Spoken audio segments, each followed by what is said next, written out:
이번에 홍수가 굉장히 컸는데 홍수도 덮지 못한 모정이 있습니다. 어떤 사연인지 한번 살펴볼 텐데 장혜찬 평론가님, 첫 번째 소식 어떤 내용입니까? 네, 지난 4일 경기도 이천시 율면의 한 마을에서요. 물폭탄 퍼부어지면서 창고나 주택 등이 물에 다 휩쓸렸습니다. 예. 이 지역 역시나 호우로 인한 수해 피해를 입게 된 건데 11일이 되어서야 본격적으로 이제 사고 현장 수습하면서 피해 복구 작업에 들어서게 된 겁니다. 예. 그런데 한 현장에서 강아지 한 마리가 땅을 바라보면서 그 자리를 못 떠나고 계속해서 이 낑낑거리고 울음을 냈던 네. 거죠. 주민들은 혹시나 그 자리에 뭔가 다른 것이 있는 것이 아닐까 예. 돌무더기를 파보자 새끼 강아지 2마리가 나오게 된 겁니다. 아이고, 예. 결국에는 이 어미 개가 본인의 새끼를 구해달라면서 저 자리를 네. 떠나지 않고 계속해서 울음소리를 냈던 게 구조로까지 이어지게 된 현장이었습니다. 아이고, 아주 감동적인 현장이네요.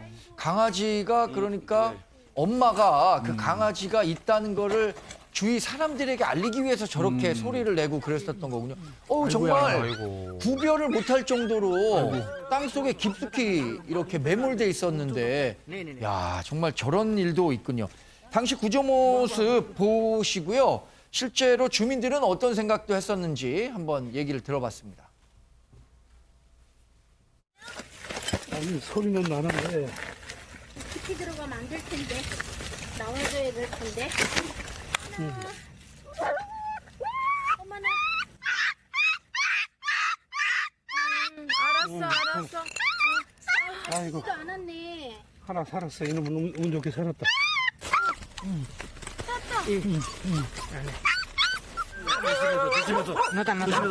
너희한테 줘.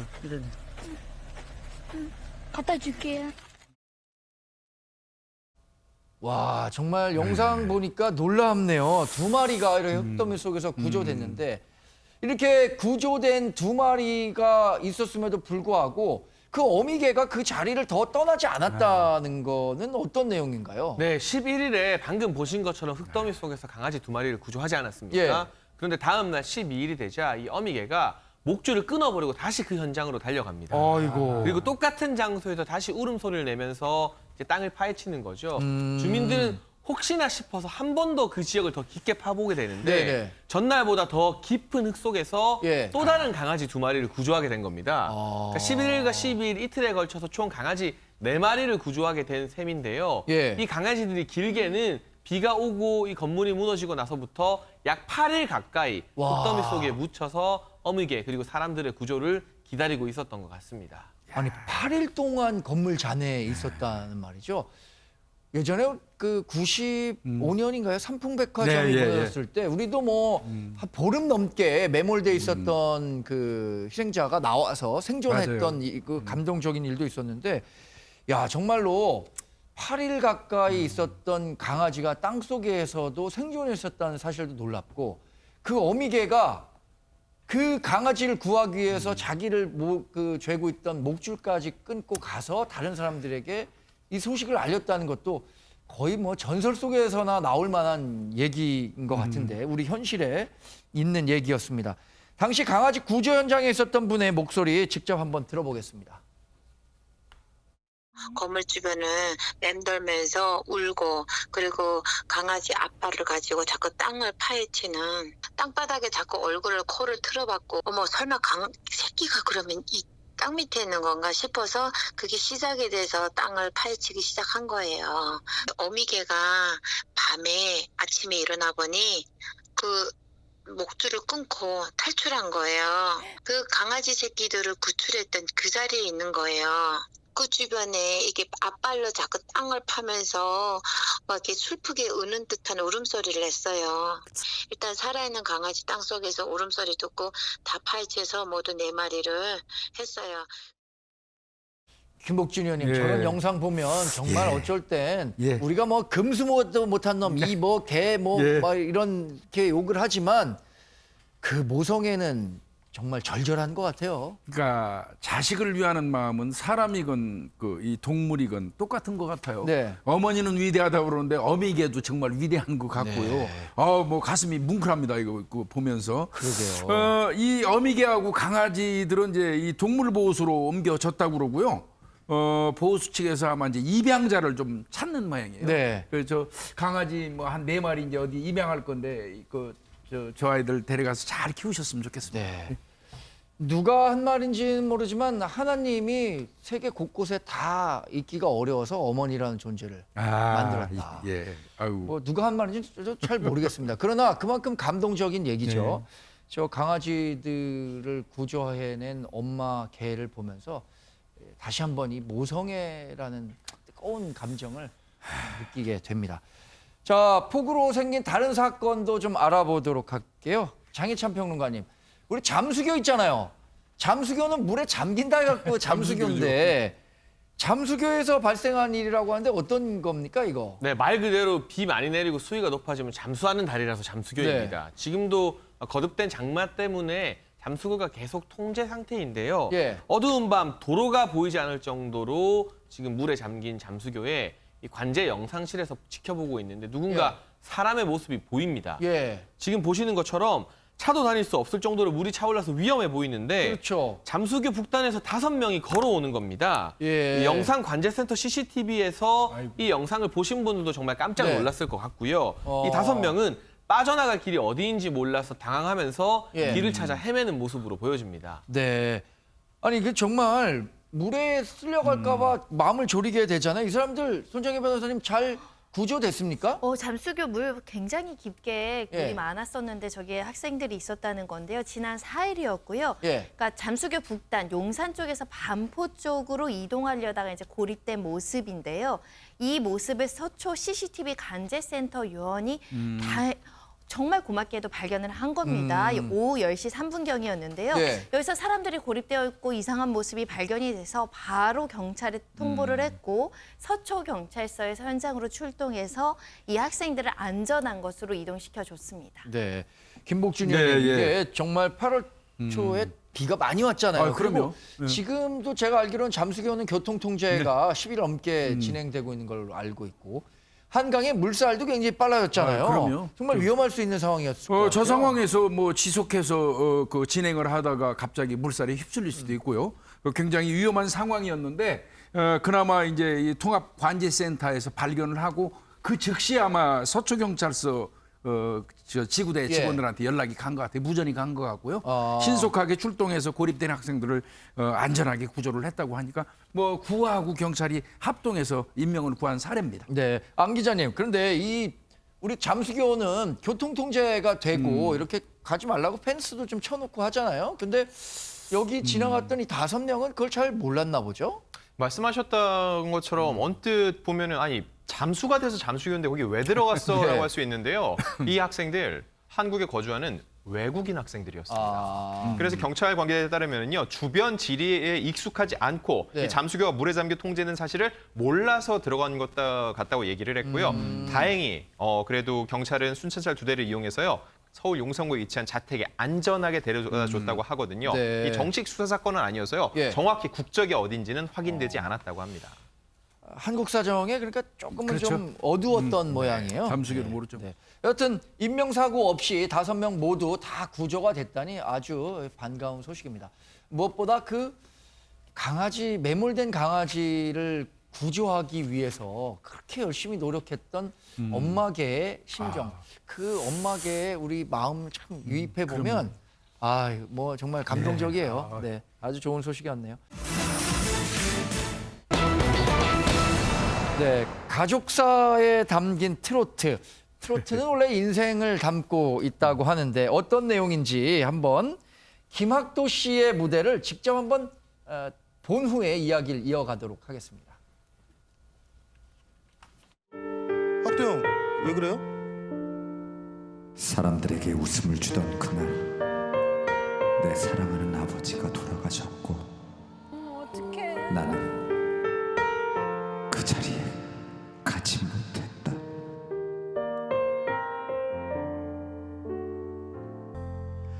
어느 날 낙이 치는 소리에 갑자기 텅 빈 내 마음을 보았죠. 나 참 바보처럼 살았군요.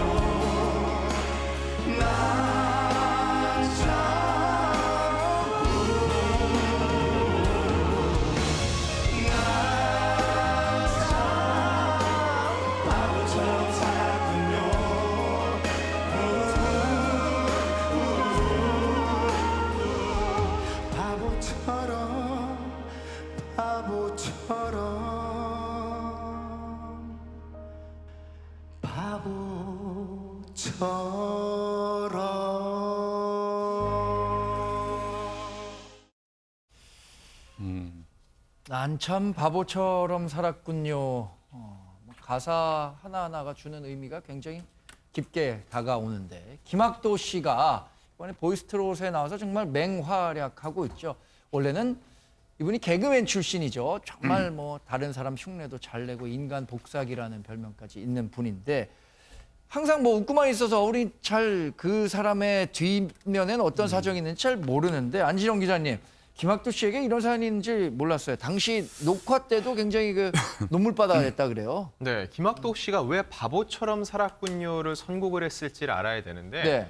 과거도 코미디 프로그램의 녹화 도중에 어머니로부터 문자를 받습니다. 그 예. 내용은요. 학도야 지금 올 수 있니? 아버지가 돌아가셨다는 겁니다. 예. 일단 임종은 지키지 못한 건데 예. 그 자리에서 녹화를 끊을 수도 없고 결국은 아버지가 돌아가셨다는 소식을 듣고 속으로는 울면서도 겉으로는 사람들한테 웃음을 주기 위해서 네. 웃길 수밖에 없었던 이 희극인들의 비극을 얘기를 한 겁니다. 그러게요. 사실 예. 심사위원들은요. 가장 객관적인 모습으로 김학도 씨를 평가해야 되는데 이 얘기를 들으면서 예. 남진 씨도 뭉클해했고요. 김연자 씨도 눈물을 글썽했어요. 그리고 혜은이 씨도 보는 내내 마음 아파하는 모습을 감출 수가 없었는데요. 네. 김학도 씨가 마지막에 남긴 말이 더 걸작입니다.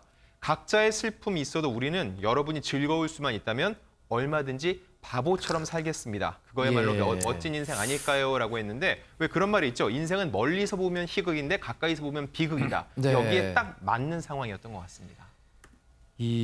그 얘기를 들으니까 김학도 씨가 진짜 프로라는 생각이 드네요. 맞아요. 프로라는 것은 자신의 개인적인 것보다도 자신의 직업적인 그 본능을 따라야 하는 그런 상황에 놓인 사람들인데 김학도 씨가 비록 아버님 임종을 지키진 못했지만 아버지로서는 김학도 씨가 이렇게 네, 장성하에서 또 유명한 개그맨이 되고 했던 면에서 아주 자랑스러웠을 것 같아요. 김학도 씨가 어린 시절에 이 아픈 아버지하고 어머니 동생들하고 뭐 심지어는 비닐하우스촌 같은 데서 네. 어렵게 살았던 것 같습니다. 그러게요. 그러다가 이제 이 개그맨이 되면서부터는 실질적인 가장 역할을 한 것 같고요. 네. 그때 이제 이 아픈 아버지 암투병을 꽤 오래 하셨다고 그래요. 예. 이 아버지 입장에서는 개그맨이 된 김학도 씨 아들에 대해서 그냥 자부심이 많았던 것 같아요. 그리고 그 아버지가 해준 일이 뭐냐면요. 김학도 씨의 차를 세차해주는 일입니다. 그걸 해주면서 굉장히 유일하게 낙으로 삼았었다고 해요. 네. 아버지가. 그러니 그 아버지가 돌아가셨을 때 공연하고 있으면서 달려가지 못하는 김학도 씨의 마음은 네. 충분히 헤아리고 남습니다. 그 어렸을 때 비닐하우스에 살았다고 할 정도니까 가정 환경이 그렇게 썩 좋았던 것 같지는 않아요.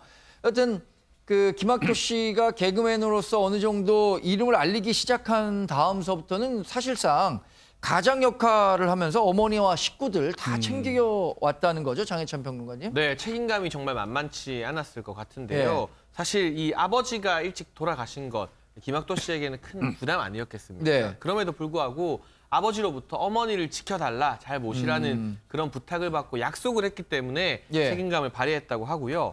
어린 시절 서울로 올라와서도 이 부모님 하는 일이 잘 안 돼서 예. 비닐하우스에 살기도 했었고 아이고. 그 와중에 또 비닐하우스가 불에 타는 화재 사고도 있었다고 합니다. 네. 그런데 원망하고 좌절하기에는 너무 힘들었다. 어떻게 하면 더 나아질 수 있을까만 생각했고 결국에는 치열한 연구 끝에 성대모사의 달인이 되면서 개그맨으로 성공해서 실질적인 가장 역할까지 수행을 했었습니다.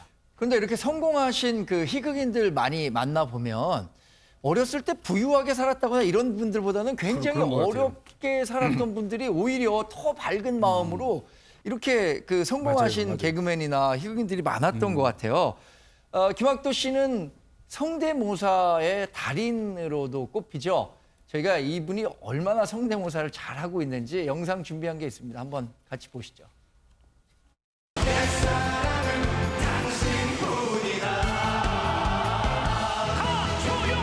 여기에 있어도 당신뿐이고 여기에 있어도 당신뿐이고 저기에 있어도 당신뿐이고 이 넓은 세상 어느 곳에 있어도 공부를 passa뿐이다.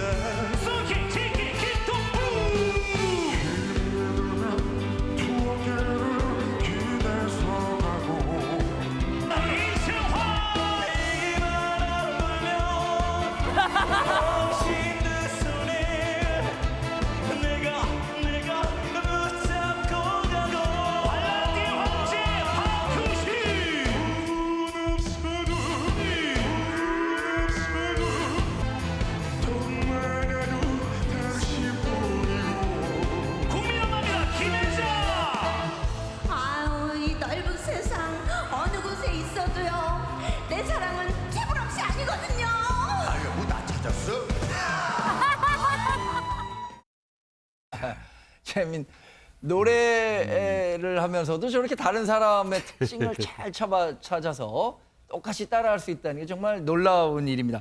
손정희 변호사님, 진짜 보이스트롯에 조용필 씨가 온 줄 알았어요. 근데 원래 김학도 씨는 조용필 씨 이 성대모사를 잘했던 분인가요? 원래 모창 분야에서 뭐 1인자로 불릴 정도로 굉장히 모창 실력이 예. 뭐 연예인뿐만 아니라 뭐 각종의 그 정치인들 흉내도 굉장히 예. 잘 내시거든요.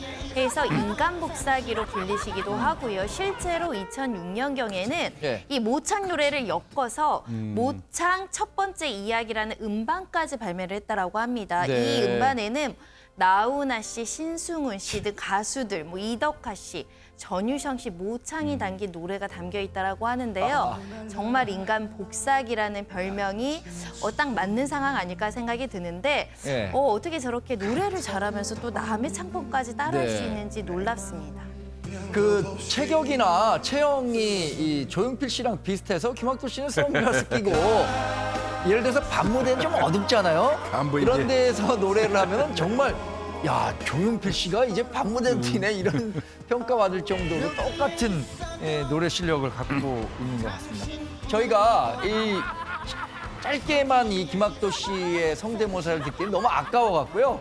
김학도 씨가 그동안 했던 성대모사들 한번 종합해봤습니다. 국민 여러분 안녕하십니까. 삼성라이온스의 이승우입니다. 오지명, 박영규. 아이 나 오지명인데 아이 너 뭐 하는 거야? 아 진짜 왜 그러세요 장현어른. 너 임마 내가 임마 너 맨날 날 호구로 보고 너 내 욕하고 다녀. 아 제가 언제 욕을 했다 그래. 이덕화 씨. 안녕하세요. 여러분의 덕화 인사드립니다. 아 덕화 덕분에 여러분들 좋아요 구독 눌러주세요. 최주봉 씨. 안녕하세요. 만수비 최주봉이요. 예. 만수야 라면 끓여놨다. 얼른 들어와. 우리 아버지 이순입니다. 아무것도 묻지도 말고 따지 말고 여러분들이 신경을 많이 써주면 좋아요를 눌러줘야 돼요. 사람 생김이 다 다르죠. 목소리도 다르고 이 성대도 일종의 근육과 같아서 뭐 더 많이 쓰게 되면 근육이 강화되고 하는 것처럼 이게 자기 목소리를 조금 바꿀 수는 있다고 하지만 저렇게 다양한 목소리를 낸다는 건 정말 어려워 보이는데 김옥준 의원님 혹시 이게 성대모사나 이런 거 혹시 연습이라도 해본 적 있으세요? 저는 뭐 전혀 불가능하기 때문에 시도도 못했고요. 네. 근데 이제 그 김학도 씨가 이 얘기하는 거 듣고 깜짝 놀랐어요. 예. 역시 노력하는 사람 못 따라가는 것 같습니다. 이 세상에서. 성대모사 이 달인이 되려고요. 예. 3박 4일 동안 그 목소리만 녹음해서 틀어놓고 계속 들었대요. 3박 4일 동안. 그리고 그 목소리를 성대모사 하기 위해서 예. 평상시에 그 목소리를 생활도 해봤다는 거예요. 그러면 이 뭐 열정이 어마어마하고 이분 또 조언하더라고요. 성대모사 잘하려면 예. 관찰력도 있어야 되지만 그 사람에 대한 관심도 필요하다. 아, 그렇죠. 얘기하면서 더 나아가서는 이제 뻔뻔함이 좀 있어야 된다. 창피하거나 말거나 그냥 일단 해보는 거고 그러다 보면 자꾸 는다. 네. 이렇게 얘기를 하셨습니다. 예. 세상에는 공짜로 되는 건 진짜 없는 것 같습니다. 이 공짜로 된다면 누구나 다 이런 스타도 되고 뭐 목소리도 맞아요. 흉내낼 수 있을 것 같은데. 근데 안진용 기자님, 요새 아이돌이나 무슨 연예인 지망생이나 각자 이런 그 성대모사는 개인기 1순위를 꼽혀갖고 막 연습도 하고 그러지 않나요? 그럼요. 왜냐면은 자기가 유명해지기 전까지는요. 예. 결국은 유명한 누군가의 뭐를 따라하는 게 알리는데 가장 좋은 방법 중에 하나거든요. 그렇죠. 그래서 요즘은 아예 연습생 기간에요. 네. 그들에게 하나씩 개인기를 만들어줍니다. 거기서 가장 그야말로 만만한 게 성대모사나 모창 등인 거죠. 네. 여기 계신 분들 혹시 무슨 성대모사나 모창 같은 거 좀 하실 수 있는 분 당연히 없으시겠죠? 지금 손 들고 하실 분은. 네. 할 수 있으면 저도 연예인을 못하니까 네 변호사님. 저는 오기 전에 그 영화 관상의 이정재 씨를 한번 이정재 씨. 연습해봤습니다. 한번 해보시죠. 어이 관상가 양반, 내가 왕이 될 상인가? 전혀 안 비슷하나요? 아니 목소리가 너무 좋아요. 그런가요? 아이고 이거 괜히 했습니다. 장인찬 평론가님, 이런 능력 외에 다른 능력도 김학도 씨가 갖고 있다고 하는데. 네, 성대모사 시킬 줄 알고 조마조마했었는데 마음이 다 놓이네요. 네. 성대모사를 할 때도 사실 관찰력이 상당히 중요하다고 하죠. 이 상대방 목소리의 특징을 절묘하게 캐치해내야 이 비슷한 모사를 할 수 있는 건데 네. 김학도 씨가 그 재능을 살려서 프로 포커 선수로 변신했다고 합니다. 연예인 아, 중에서는 근데 이 포커도 선수가 있는 거군요. 그렇죠. 이게 사행성으로 도박으로 하는 것이 아니라 이 엄밀한 룰 아래에서 국제 경기도 펼쳐지는 그런 대회들이 열린다고 하는데 연예인 중에 최초로 개그맨에서 포커 프로 선수로 전향을 한 것이고요. 이제까지 이 김학도 씨가 받은 상금 액수가 8천만 원 가까이 된다고 합니다. 그래요? 그리고 텍사스 홀덤 아시아 대회에서는 첫 번째 우승까지 했다고 하는데 네. 김학도 씨 말에 의하면 성대모사 하듯이 포커에 있어서도 상대방의 심리나 특징, 성향을 빨리 캐치하는 것이 유리하다면서 이 성대모사의 재능이 포커판에서도 통한다고 또 말했습니다. 근데 이 김학도 씨는 정말 다재다능하네요. 그런 것 제가 같아요. 이 프로필을 보니까 대학에서는 토목공학을 전공했더라고요. 그래서 이 토목공학을 전공한 분이 어떻게 개그맨이 됐을까 이런 생각을 했었는데 개그맨이 된 이후에는 또 이런 성대모사뿐만 아니라 포커 플레이어가 된다는 건 정말 상상도 하기 어려운 일이잖아요. 그러니까 비슷한 유관된 일을 하는 것도 아니고 정말 대단한 분이네요. 저는 이 김학도 씨 엄청 부러워했거든요. 제가 바둑을 좋아해서 아내 되시는 분이 그렇죠. 프로듀서 한효원 씨잖아요. 맞습니다. 네. 한효원 씨하고 같이 살으니까 아마 이 바둑이라든지 참을성 뭐 이런 것 등등이 저절로 함양된 것 같아요. 저는 또 그 말씀하시니까 이 생각이 나네요. 이 프로 바둑 하셨잖아요. 네. 부인께서. 그리고 본인은 프로 포커 선수였고 그렇다면 그게 대단히 이 지적 능력을 필요로 하잖아요. IQ가 그럼요. 높아야 될 것 같고. 그래서 자제분들이 굉장히 공부 잘할 것 같다라는 그럴 것 생각도 들게 됐습니다. 자기관리의 끝판왕이라고 하면 어떤 사람을 꼽았는지 저희가 순차적으로 알아볼 텐데요. 우선 추성훈 격투기 선수죠. 안진용 기자님. 이분 이 몸을 공개했는데 이게 뭐 정말 20대 청년 못지않아요.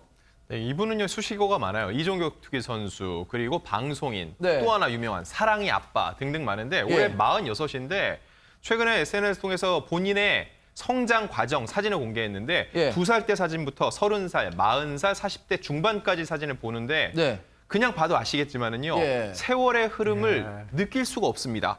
그대로죠. 그래서 본인도 나는 아직도 성장합니다라고 했는데 왜 그런 얘기 하잖아요. 세월을 붙들고 싶다라고요.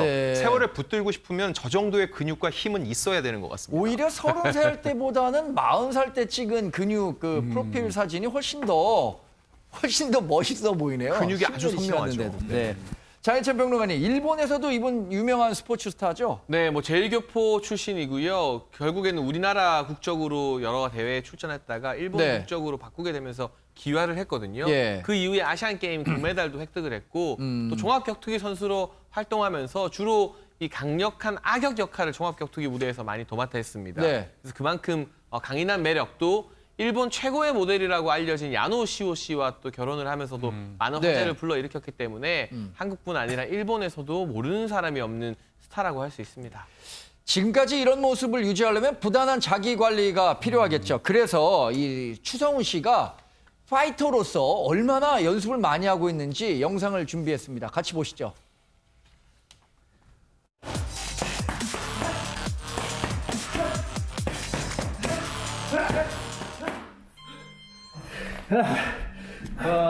고생하셨습니다. 마지막에 약간 힘드는 운동도 가끔씩 이거는 매일 솔직히 못합니다. 매일 못하고 일주일에 한 번 많이 해도 2번 이런 식으로 하면 힘도 생기고 전심적으로 강해집니다. 그래서 안진용 기자님, 이렇게 보면은 정말 상남자 스타일이잖아요. 그런데 부모님에게 고개 숙여 사과를 한 적이 있다 그래요? 참 이것도 안타까운 사연인데요. 2001년에 귀화를 했죠. 그때 아키야마 요시히로라는 일본 이름을 얻게 되는데 아버지가 물려주신 성, 그 추를 지키지 못했던 거에 대한 본인의 회한이 있는 거죠. 그래서 딸의 이름은요. 한글 이름으로 사랑, 추사랑이라고 이름을 지었는데 이거 자체가 부모님을 향한 본인의 미안함과 감사의 마음을 담았다고 하는데 그 얘기를 전하면서 눈시울을 붉히기도 했습니다. 그러니까 이때 당시에 귀화를 할 수밖에 없었던 이유는 한국 국가대표 선발전에 떨어져서 그 국가대표만이 출전할 수 있는 아시안게임에 출전하기 위해서 일본인으로 귀화를 한 셈인데 손정임 변호사님, 근데 이렇게 아주 격한 모습만 보이는 게 아니라 굉장히 또 다정다감하다 그래요. 사실 우리나라 분들에게 인기를 많이 받았던 계기가 한 예능 프로그램에서 육아 예능에서 추사랑, 사랑이랑 같이 나오면서 딸바보의 면모를 그대로 보여줬고요. 뭐 사랑이는 저도 너무 좋아하는 아이인데 아빠가 사랑이를 볼 때마다 눈에 하트가 그려지거든요. 이것뿐만 아니라 야노시오 씨랑 결혼을 했는데 보통 카메라 있으면 더 다정한 척하고 막 이렇게 좀 연기하는 거 아닌가 싶은데 추성훈 씨는 오히려 카메라가 꺼지면 아내한테 그렇게 무뚝뚝했다가 꺼지면 바로 스윗해진다라고 합니다. 아내에게도 딸에게도 굉장히 스윗하고 배려감 넘치는 남편의 모습이라고 합니다. 이분이 이게 최수정 씨 비슷한 분인가 보네요. 그러면. 그쪽 관가 최수정 봐요. 씨가 아주 뭐 카메라가 꺼지든 안 꺼지든 굉장히 그 가정에서 다정한 모습을 보여갖고 뭐 대한민국 남편의 공공의 적이다 이런 얘기도 듣고 있던데 말이죠. 장희찬 평론가님, 종합격투기 선수로 이제 은퇴도 좀 생각해야 될 거 아닌가요, 이분? 아마도 이제 화려한 은퇴를 조금은 염두에 두고 있는 것 같습니다. 추성훈 씨가 직접 밝혔는데요. 이제 부록 40이 넘어가면서 동체 시력이 떨어져서 지금 이 링 위에서 날아오는 주먹을 피하는 게 예전보다 훨씬 어려워졌다는 거죠.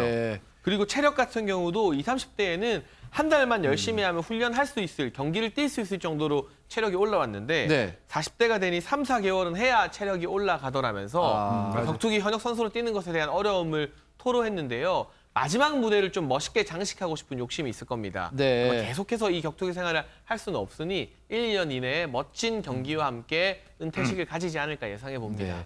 격투기 선수들 지금 동공 시력이 좀 떨어진다 그랬잖아요. 격투기 동체 시력이라고 그러는데 주먹이 날라오는 거, 움직이는 그 물체를 파악하는 그래야지 반응하거든요. 그렇죠. 나이 먹으면 그게 더뎌져가지고. 그렇군요. 사실 순발력이 굉장히 중요하잖아요. 이 맞습니다. 격투기 선수들. 근데 순발력은 아무리 근육이 커고 하더라도 말단에 있는 그런 근육들이 살아 움직여야 가능하다고 해서 46살이면 진짜 이제 어쩌면 격투기 선수로서는 뭐 우리가 흔히 환갑을 지났다고 하는데 은퇴를 진지하게 고려하는 시점이 아닌가라는 생각도 듭니다. 이 추성훈 씨 못지않게 자기 관리를 정말 잘하는 사람이 한 명 더 있습니다. 이분은요, 가수 겸 프로듀서인데요. 박진영 씨입니다. 안진영 기자님, 박진영 씨가 지금 몇 살이죠? 박진영 씨가 이제 50을 바로 눈앞에 두고 있습니다. 71년생. 그렇죠. 그래서 이분이 사실 한국 나라로 치면 이미 50대에 접어들었다고 볼 수 있고요. 이분의 근데 생활 패턴이 굉장히 화제를 모았습니다. 어떠냐면요. 일단 아침 7시에 기상을 해서 일본어 공부를 하고요. 8시에는 아침 식사를 먹는데 메뉴도 정해져 있습니다. 올리브 오일, 요구르트, 견과류. 8시 반부터는 두 딸과 놀고 9시부터 운동을 하고 11시부터 노래 연습을 하는데 이 중요한 건 이걸요.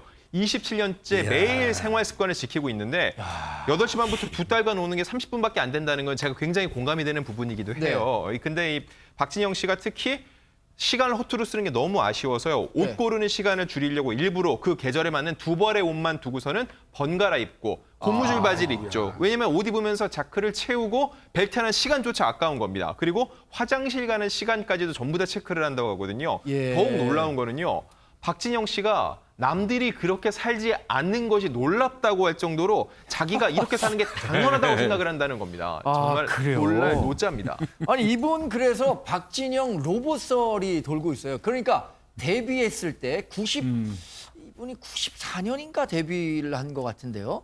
그때와 지금과 크게 변화한 게 없다는 거잖아요, 김복준. 저는 무섭네요. 27년 동안 똑같은 스케줄을 똑같이 지켜올 수 있다는 것 자체가 무섭기까지 하는데요. 하여튼 뭐 본인이 가장 좋아하는 노래와 춤을 지키기 위해서 본인이 천재가 아니기 때문에 노력한다는 거 아니에요. 그러면서 스스로 통제하고 관리해가지고 이제 끝까지 가겠다는 그런 그 의지를 보이는 건데 참 무섭기도 하고 참 대단한 사람이라는 생각이 드는데 한마디 더 들었어요. 저 몸 관리 잘해가지고 60세 됐을 때 최고의 춤 퍼포먼스를 한번 펼치겠다.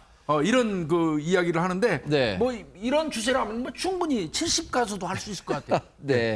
장혜찬 평론가님, 지금은 이 박진영 씨 하면 누구나 인정하는 최고의 엔터테이너 이렇게 인정을 받고 있는데 데뷔 초에는 그렇지 않았던 것 같아요. 이분에 대한 평가가. 이 박진영 씨가 데뷔했을 당시만 해도 연예인들에게 요구되는 미적 기준이 좀 천편일률적이었거든요. 그에 반해서 박진영 씨는 스타일도 독특하고 이른바 튀는 외모 아니겠습니까? 예.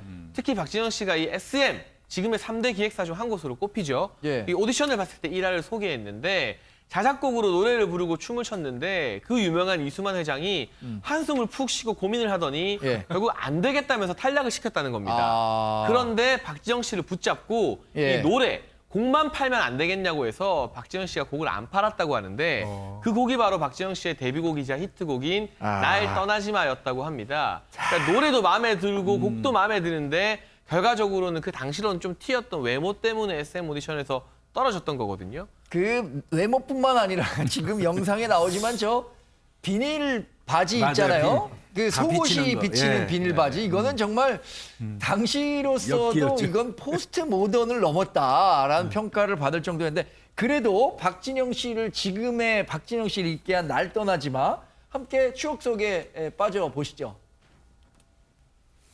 맞아.